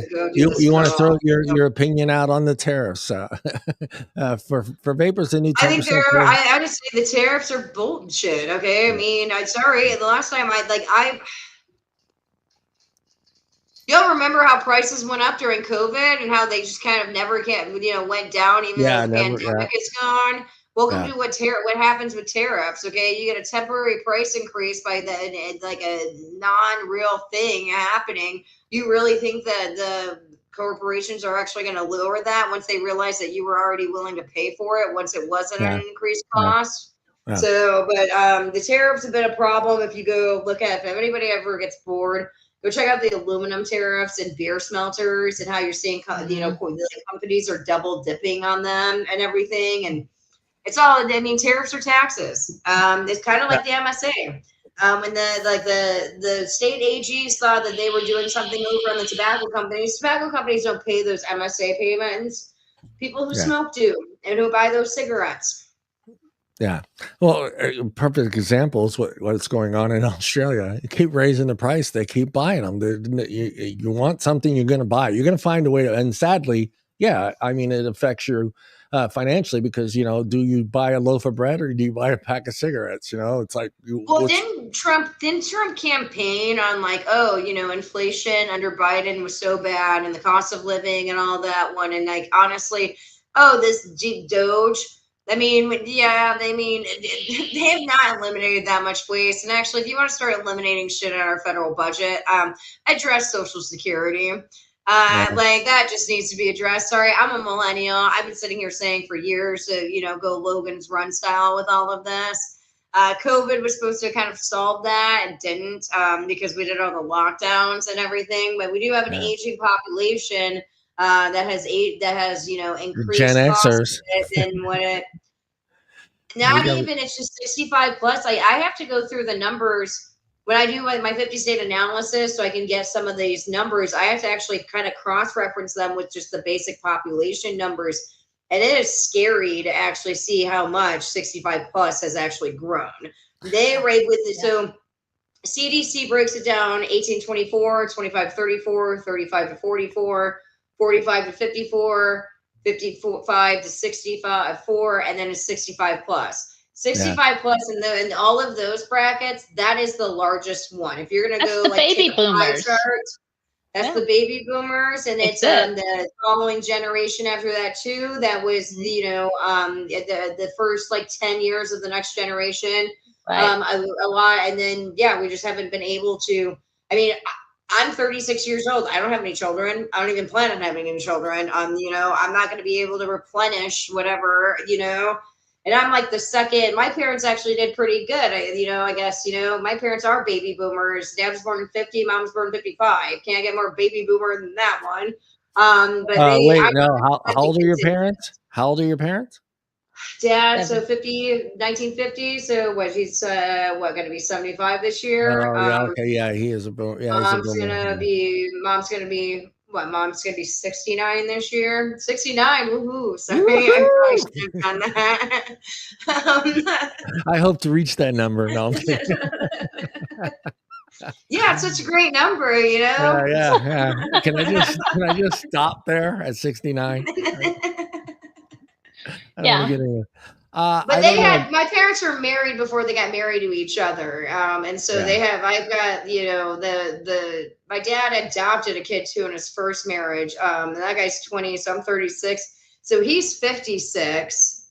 And then the youngest one is Andrew's got to be, I think he's going to be turning 30 or 31 this year. So James, I looked that up and you are correct. According to recent reports, youth smoking rates in Australia are on the rise, marking the first increase in 25 years, with data showing a significant jump in tobacco use among 14 and 17-year-olds, largely to the rise of e-cigarettes. E-cigarette use alongside traditional cigarettes. This trend is considered alarming by health experts. That's what AI says, but we'll see what Lindsay has to say about that. What did you say? The youth smoking going up? Yeah, I mean, but now, so again, it's pretty bad in Australia. Yeah, they're trying. I mean, the data too that was done on like in the States stuff. It's like, again, it's 1 year of it. You can't take it with a grain of freaking salt. Okay, I mean, and also what is going up? I mean, going up. Okay, it was right to call it a youth vaping epidemic when you saw the dramatic, I mean, there was a crazy rise in vaping, okay, between like 2018 and 2019, but it was an anomaly. And actually, we're talking about past month vape use, which means, I was at a party. So it's like, here's the party favor of the year. You know? Yeah. They still did time capsules, okay? Not every single one of them in the past 5 years, okay? Not every single one of them is going to have a jewel on it, right? Do you think, that's a good question. Do you think if they open up a time capsule 100 years from now, will there be a jewel in there? I hope so. I can see that. That would piss off everybody. Like I hope so. 100 years from now, they open it up and there's a fucking jewel in there, a geek vape mod, fucking. Hey, that would be hilarious. Some bad IPA beer. No, I'm kidding. I don't know. All right, guys, I have to go. Lindsay, thank you, Lindsay. Thank you, Lindsay. So thank you for inviting me on. So just pay attention to me next week. We will. Right. Everybody should be following Lindsay on X. And by the way, everybody's watching. Thanks for joining us tonight. You know. Yeah. You ever need anything from me, let me know. I'm full of data and just stupid jokes. Boxer, right? We love you. Like my life. I'm sure there'll be some in that box will be some dab will be in there. Maybe some zigzag. Okay, hold on. Before I go, if you were going to do, if you were like, what would you put in your time capsule box right now? Like right now? Oh man! Right now, yeah. That's a good one. I might use that on my other page to see what people come up with. But I would have to be a bottle of scotch. No, a little bit. No, because somebody's going to need scotch. I figure somebody's going to need some good liquor 100 years from now, because the way things are going, I maybe liquor 100 years from now will be wiped out. So they're going to open this nice. They're going to open my time capsule and go, look, a bottle of Macallan's. All right, 100-year-old scotch just sitting there waiting to be drunk. So yeah, I don't know. It would be some stuff from the 80s. I know that. Got to be some, I'm a Gen Xer, so there's got to be some 80s stuff in there, but I would for sure have. I would put a mod in there. I would have a mod and an RDA and a few coils and some cotton. No e-liquid, because I would be afraid that somebody might try to vape that stuff, and it looks like motor oil by then. So yeah. I don't know. That's great. I actually might do that. Actually, Lindsay, you know what? If you don't beat me to it, I'm going to make that a question on X. I think it'd be interesting to see what our vapor. Yeah. I'd like to see. It's not yet. Go ask it. Yeah. Yeah, I'd like to see what. Make sure I see it. So you don't have to tag me in or anything. Just make sure I see it. You know, yeah. like tag me in a comment on it. I'll put my stuff in there. Yeah, I would put a dank Vapes cartridge in there. Yeah. Only because I could be a fly on the wall to see what the hell those things look like 100 years from now. I want to see what the recycle capabilities of this is here. So. I see that. I just want to see if it hardens or something. I mean, that was already thick. Like that was already a thick liquid to begin with, or I mean, like, is it gonna look like it would the Jurassic Park, you know, thing? The guys, the amber or whatever. Robert, I hope there is a world still 100 years from now. But I don't know if you guys remember this because you're a little bit younger. Oh, well, Michelle should remember these. Maybe not so much. I'm sorry, Michelle. But I remember. Love you too. Love you too, Michelle. I know Michelle remembers Lisa Block. Okay. Yeah. Jenny from the Block, the original Jenny from the Block. No, Lisa. Yeah, I know. Lisa, not Block. Lisa Frank. That's Lisa what I'm thinking of. Yeah. Unicorns. There was, I think it was I can't remember the name of the store, but my mom got it for me when I started smoking, and it was this little glass tube with a cigarette inside of it, and it said "break in case of an emergency." You remember those? Oh yeah. Oh yeah. And guess what? I was hard up one night. I didn't get to the store, so I broke that glass thing and smoked that nasty cigarette that was in there. Forever. Yeah. All right. So I just got a visitor in the form of my brother. So now I really have to go, guys. Yeah. All right, Lindsay. All right, Thank we'll see you, Lindsay. Wait, now hold on, Ryan. Hold on, Ryan. Get your ass in here. Say hi to the people. Yeah. Make his debut. Come say hi. You can hear him. I'm on a headset, so my camera's right here. Hey, Brian. Hey. What was it like having a sister like Lindsay? No, I'm kidding. He can't hear you. He's been a gem over the past week and a half. So awesome. Awesome. It's awesome. Everybody should get themselves a little brother. No, we have some epic fights, okay? But that's been going on for 35 years since he joined my freaking life. All right. I hear you. My little brother's birthday's today, so I was on the phone with him. Tell him happy birthday. Yeah. Thank you. My oldest son's in 2 days. He'll be. I have a 34-year-old son. Jesus Christ, man. Yeah. All right, Lindsay. Well, y'all have fun. Thank you, guys. Bye. Thank you. The show's not over, people. Don't leave. No. Yeah. Yeah. This Australia thing, I kind of bring it back up and seeing the increase. I mean, this has got to also show that the government is doing something wrong. And to make that number rise up to 20, up to 50, it was a drop. It says Australian teen ever smoking rates dropped from 58% in 1996 to 14% in 2023, but then of course increased so Lindsay's right, it's 1 year. It looks like it's 1 year's worth of data.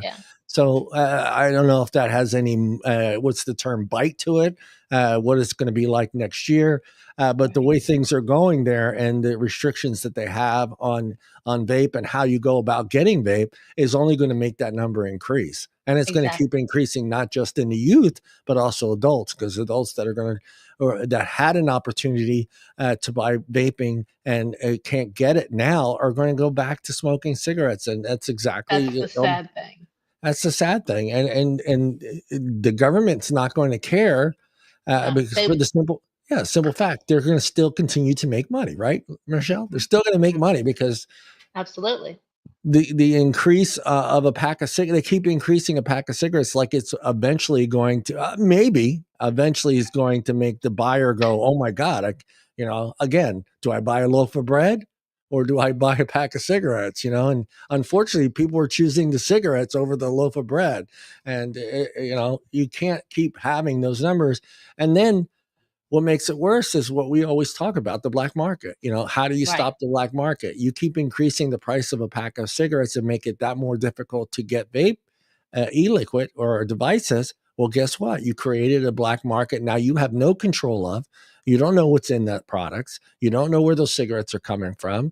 And you're creating a health crisis that you could have avoided by just giving people an opportunity to buy a vape device and to buy e-liquid and help them beat the craving of cigarettes. But it's sad what's going on in Australia. It really is. And could you imagine that, Michelle, us having to go to Rite Aid to get our vaping? And I mean, it's just around the corner for all of us Americans. Yeah. So, for us. Yeah. For most of us, if you live with close to be in a pretty rural area not to have at least 6 fucking drugstores. But there apparently they don't have that kind of access. Right. And they don't have mail, and they don't have all that stuff that we have, unfortunately, because but the government there seems to want them to smoke. Period. They want their money, and they would much prefer killing people, unfortunately. And my heart goes out to those people, every last one of them. And and the other issue, like Michelle's saying, in rural areas, that Rite Aid or whatever they call their pharmacies may be 100 miles away, and then they may not even stock it. They may not exactly. They might not, because some of the pharmacies said this is a joke. Why are we, distributing nicotine products here at the pharmacy? And I couldn't imagine standing in line and being upset that you're waiting in line for your vape stuff when someone's there in line waiting for their heart medicine, or they're having to deal with you being there and having to wait. If I were a non-smoker or non-vapor, I'd be like, why are you here? Why are you making this situation worse for us? It's horrible that the situation that is over there. And then, they have a black market they can't control. And obviously, we know that because there's, these little tiny busts that they make, that's nothing compared to what's actually coming in, Oh, we confiscated 100,000 boxes of whatever mango e-liquid, but yet, 60 cases came in on the other side of Australia. It's bad. And for us, it's the same situation, I have a difficult time buying these disposables in California. Yes, some of the shops still have them, but then in the back of my mind, because I've been in this industry long enough to realize that, is this actually from Geek Bar? Am I actually buying something from Geek Bar, or is this some Probably other? Not. Yeah, is this from some other, building 3 blocks away from where Geek Bar is that is making clones of their stuff? And what are they putting in here? And for me, it's like everyone says, "Oh, scan the code." I go, I still need the product, even if I scan the code. Yeah, exactly, right. I mean, I still need that. It does. Yeah. I mean, does it? How many of us actually just go to a friend and say, well, before you could mix, or before, if you're out of products or whatever, and that another friend is mixing it, you don't care. You don't care what they use to put in it. If you need it, you need it. And if they're willing to supply it, who cares? You don't even think about it, Yeah. And as long as it's not made in the bathtub, though, Michelle. Right. As long as exactly. But I mean, seriously, it could be in the basement. It could be in the office. It could be in their bedroom. It could be on their coffee table. Who cares? I mean, if you want it and they're willing to supply it. Yeah. Well, hey, I mean, that's, you bring up a good point, but that's how this industry started. I mean, it's grassroots industry. I mean, we most of us, I started a little later, but I do remember not so much out here. There wasn't like a lot of people mixing, and the people that were mixing were actually shops. So I would, one of the first shops I went to here was Switch to Vapor, and they had just huge catalog. And it was this, the place used to be a bar. So it still had the bar, and they left the bar, and it had the stools there, and they had this big book. And you just open this book up, and you went through the different flavors or different the different combinations, and then they had little tips that you bought, and you could place on the samples that they had on there, and you would change the tip, put yours in there, taste it, and you decided whether or not that was a flavor you liked. But other than that, nobody like personally was doing it at home. So, but then as time went on, I started seeing, the Facebook group pages started creating, for people that were making all their lines at home. And some of that was some of the best juice ever. It was some of the best flavors, and did we care? Like, did I go, where are they making? No, I didn't care, because it tasted so good, and I was like, okay, that worked. Yeah. So no, it's just, to me, I don't know, maybe there's a difference between like getting it from your friend and getting it from China. You don't, your friend, your friend's not going to put something in there that you shouldn't have, or some friends. Don't piss off your vape friends. Just kidding, guys. Yeah, there was a few out there that were, the pictures came out where like, this is where we're making the juice, and you're like, ooh, maybe I won't buy that juice from there no more, but then even then, back then, when they were attacking each other, like, oh, this is where he made luck. It's secret photos taken, it's like, okay, is this a hate because the competition, or is this hate, because you're not doing as well as they are, but they're making juice and they're selling it like crazy, but you can't seem to get your name out there. I don't know. So for me, it was just like, hey, if it tastes good, it tastes good. If it's made decent, it's in a clean environment, I'm happy. You know what I mean? As long as you're not, brewing your e-liquid in some bathtub, then, I'm cool, But I mean, that gets us to where we are today. I mean, all that we've gone from the guy making it in his garage or in his basement or in a room in his house, to where we have standards now. We have companies that are OSHA certified, that are safe environments for making this legal. We finally get to that point, and now we get the slap in the face. It's like, okay, well, you can't have flavors. Well, son of a bitch, man. We followed all your rules and regulations. We have the fans here. We have the certain temperatures in these rooms. We have the clean surfaces. We got the beakers. We got the drums, everything that we need to run a clean, legitimate business. And then you slap us in the face with this nonsense. So it's just. But when did they actually come up with the clean rooms? That was like 2017. Yeah, 2017, 18, yeah, the OSHA standard. Like that. Yeah, right. Yeah. And before that, we didn't have clean rooms. We didn't care, I mean, we didn't need it. I'm just laughing at Rogue's comment there. Hey, I sterilized it. Yeah. Sure you did.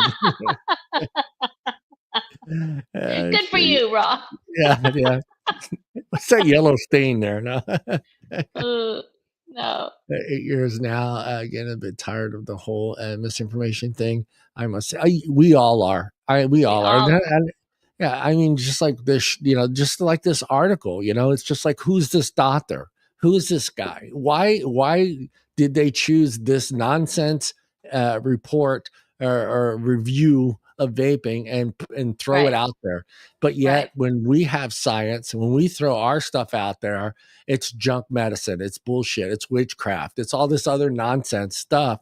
But yet, here's a guy who's not been peer reviewed. His studies don't have the necessary rules and regulations to have some sort of information put out there. It hasn't been reviewed by anybody. But yet, the UK decides an article, a research that was published in one of the crappiest magazines in the UK, which is equivalent to, I don't even know if the Enquirer is still a thing here, but a tabloid magazine. It's a tabloid magazine. Yeah. It's what you see at the supermarket.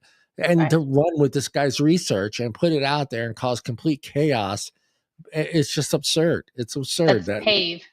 Pave does that all the time. They look for the crappiest nonsensical, misinformation crap, and then they blow it up, and it's like, they run with it. Yeah, I mean, Jesus Christ, it's 2025 and popcorn lung still comes up. It's with like real popcorn in your lungs. Yeah, with real popcorn.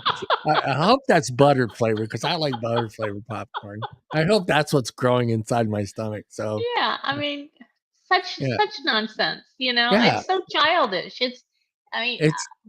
You told a 4-year-old that they had popcorn in their lungs and they wouldn't believe you. Seriously. Yeah. Well, then again, 4-year-olds stick peas up their nose. So. Well, yeah, but they know when they have a pea up their nose. Sometimes it's going to sprout. You're going to have peas coming out of your nose. Well, yeah. Yeah, misinformation is horrible, and that's the problem, because it's not so much affecting the smoker or the vapor that's reading that article, because they know better, and it's not affecting the scientists that read those articles. What it's getting is the non-smoker, and it's the non-smoker that has no knowledge on our industry or the science that is buying into this crap. And unfortunately, we need the non-smoker to somehow, some way back us up, because if they don't, we're never going to get anywhere. We're never going to get anywhere. And it's sad because, again, someone brought up earlier, I thought this was a free country. Well, I did too. I did too. What's really sad, though, for me is that we need the non-smoker or the smokers to switch for themselves and for their families and for a longer life. And when I see a smoker that won't switch, it really breaks my heart, because you see them with their grandkids, and that time is going to be shorter. That's, our own health ministers. Yeah. And that's the thing too, the public, people in the public in office, it sometimes bothers me. It's like there's that old joke where what's his name, Foxworthy used to bring up, and I thought it was great. I think it should happen. I think anytime you take public office, a mayor, city councilman, or anything like that, president, I think you should have to wear this jacket that has everybody that has sponsored you.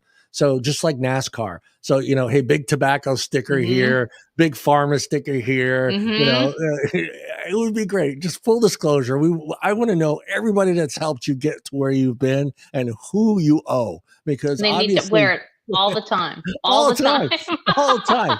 At press meetings, big pharma sticker right here, big tobacco sticker here, candy sticker. It just, for me, it's just like, and I get it. You know what? Very few politicians go from the city level, where maybe, most of them start as a city councilman and they work their way into the mayorship, and then try eventually work into Congress, and then eventually governor, and work the prize is being the president. But by the time you get from city councilman to the president, you owe a lot of people favors. And unfortunately, that's the world we live in. So, and it's just like, well, hey, you want to become governor of the governor of California, we'll give you this, but hey, there's this and this bill that, we want you to vote no on or yes on. And it's sad. And then when you see health ministers who have given an oath, you can say anything about governors or presidents. Yes, there's an oath there, but this is an oath for health. This is an oath that you promise to make things easier and help people in health issues and save lives. And you have a product like vaping that, has been around for quite some time, that has how many deaths, Michelle? Zero.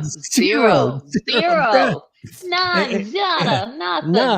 None. And it's not like it's 5 years old anymore. This industry has been around for almost 16 years. So it's just like, there should be enough data there now to say, hey, this guy started 15 years ago. let's look at seeing where he's at and then go at that rate and say, oh, this guy's much healthier. Look at his skin's better. He doesn't stink. He can run. He's walking. He's doing all these things that he never did before. His and he lungs got look 16 years older in the meantime. Yeah. In the meantime, he's getting older. Exactly. Yeah, I don't know. It just bothers me. I don't know what to do anymore. It's just like the only good thing I have, I don't know if it's just my area here in Modesto, but what I've been seeing a lot of, and Lindsay brought it up, is youth not trying either one of the products. I'm running into a lot of kids that you're like, well, are they curious about vaping? They are, but there's no desire to vape, and there's no desire to smoke. You know, and this Gen Z generation, I think, is going to hopefully be one of the healthier generations coming forward. But you know, they seem to understand that that's not important. That's not something I need in my life. I don't need to be a smoker. I don't need to be a vapor. It's disgusting. Both products are disgusting to them, and they're not touching them. So I'm waiting for him to get into college, though. That's really where I see the big change coming. Yeah, and you know, at least by then they'll understand that vape is 99%, 99.9%. Yeah. The only problem I have with Gen Z, and I'm worried about 20 years down the road with them, it's not vaping, it's not smoking, it's energy drinks. There's going to be a huge issue because these guys are drinking it like it's water. They're having 2-3 cans of Red Bull a day. And I'm just like, do it. I can't do it. I do one. No. I do one every 4 days. I do one on my work shift. So a Monday, Tuesday, Wednesday, Thursday, I have one. And that's, do I need it? No, I could probably drink 2 cups of coffee and be good for the night. But, you know, I like the taste of it, but I'm not drinking 3 cans a day. And I told one of them, I said, you can do the math. I said, do the math in your head. 3 cans a day at $4 a can. You can't, you know, you're complaining about money, but you're buying 3 cans of friggin' junk, you know, and putting it in your body. So I think heart disease is not going away in that group of people right there. Probably not, but I think that depends on your area too. You know, because I don't think a lot of the nation is doing that. But well, maybe I'm wrong. You know, it's insane because you know I always tell this story, and then now Aiden's 13, so I have to go back a little bit. But that group that I was seeing at the store are now in high school, like so they're either juniors or seniors. But I used to stop at the little gas station before picking up my grandson at school. And what happens is the 7th and 8th graders get out before that group does, because that's 1 through 6th grade. So they get out a little bit earlier. So they were always in the supermarket. They were always in that convenience store when I went in there. So I would be standing behind them in line, and I'm looking down, and this is 7th and 8th grade. So that's like 11 and 12, right? They got double shots of espresso. Starbucks double shots, and they're holding like 3 to 4 cans of Red Bull or Monsters. I thought there was age limits on those things. They don't care. They don't care. They throw them up on the counter. They're not asking them how old they are, or you know, none of that. They're purchasing, you know, double shots of those little double shots of Starbucks espresso, or they're buying the big cans of Monster. And I'm like, how's this okay? How is this okay, man? That's a lot of sugar. You know, it is a lot of sugar, dude. It's a lot of sugar and a lot of caffeine. Hey, Michelle, we're almost done. No. Yeah, and I got to work tonight. Tonight's my Friday, though. I'm excited to get through this night, and I got a lot of stuff to do. But I look forward to coming back next Wednesday. Hopefully, everybody's feeling better. Yeah. You know, and you guys take your vitamin C. Take your vitamin C. I take my look, they're all right here at my desk. I take my 1 a day. There you go. Yeah. I take 1,000 milligrams of vitamin C. I take zinc. I take zinc. I take another pill because prostate cancer runs in my family. I take this one pill just in case, you know. been good so far. But yeah, I've not been sick. I have not been sick for about 5 years. Like cold, anything, none of that. 10 years for me. Yeah, 10 see that? Yeah. years. Take care of your body. Take care of your body. I mean, allergies, yes, but yeah, that's the fucked up thing. Yeah, my dad didn't have any allergies until he got into his late 50s, and then all of a sudden he got grass allergy. Like this, my poor mom was having to get rid of plants that were in the house for years. Yeah. That all of a sudden my dad's like, I'm allergic to that. Get rid of that. Yep. And then I have one of my grandkids is allergic to everything. Eggs. I feel bad because I have all these snacks in my cupboard for the other ones, you know, like Oreos, everything. He can't have eggs. He can't have this. And so like, I feel bad because I'm handing out these treats and he's looking at everybody eating Oreos, Pop-Tarts, you know, fruit roll-ups, all this other stuff. And he can't eat any of it. So, well, remember, every 7 years, your body goes through changes. So what you are allergic to in this 7 years, you may not be next 7 years. Right. Yeah. So, you know. Yeah, hopefully Elias, he's 5. So almost, yeah. So hopefully he has gotten, I guess, from what I understand, I guess he can have eggs now. He's good with eggs. Good. And a couple other things that they have been able to take off that list. So it's pretty bad. But he eats my pasta. Yeah. He likes your pasta. That's right. All right, Michelle. And thank you, everybody out there. Sorry for the screw up earlier. I don't know why I hit the wrong YouTube channel. It was going to the Friday Night BS Show channel. Thank God I saw. Thank God for Lindsay and Michelle, because I didn't even notice it until I looked up there. I was like, ooh, wrong YouTube channel. I go, why isn't anybody in here yet? That's why. But we will be back next week, hopefully with some good vaping news. You never know. There's always something around the corner. We'll find it. You know what? I also want to say thank you to Jim McDonald there at Vaping 360. Always having something out there for us to read. And, not always good, but it's always, you know, it's at least it's always informational. It's informational. It's good to have that source that we can trust and be able to read weekly, and it's updated every week. There's always something out there. So if you're not subscribed to Vaping 360, get on over there. There's a lot of great great articles on there in vaping. He tells everything that's going on in news. They have hardware reviews on there as well, and e-liquid reviews, and whatever's out there that's in the vaping world, you'll find there. Vaping 360, great website. And we need to get Jim McDonald back on the show. We got to get him back on. It'll be tough now because I know he's a big baseball fan, and baseball season is just getting started, spring training, so he might not be available, but we'll get him. All right, Michelle. You never know. Yeah, we might. Thank you again, everybody out there. Robert, James, Patty Sig Source, Mallory, Robert. Who else am I missing? Lisa C. Lisa C. Rogue, yes, Rogue. Stay out of your bathtub. Clean the bathtubs. Lindsay, of course. Thank you to Lindsay for being on the show. Absolutely. And Level Zero, new name. I never remember seeing that name. Level Zero. Thank you for joining us. Hope to see you next week. Thank you. Yes. All right, Michelle, look into that camera and wave goodbye. Love y'all. Have a good night. I love you too. You know what? I'm going to say it. I love you too. I love you. Love you. All right. Bye.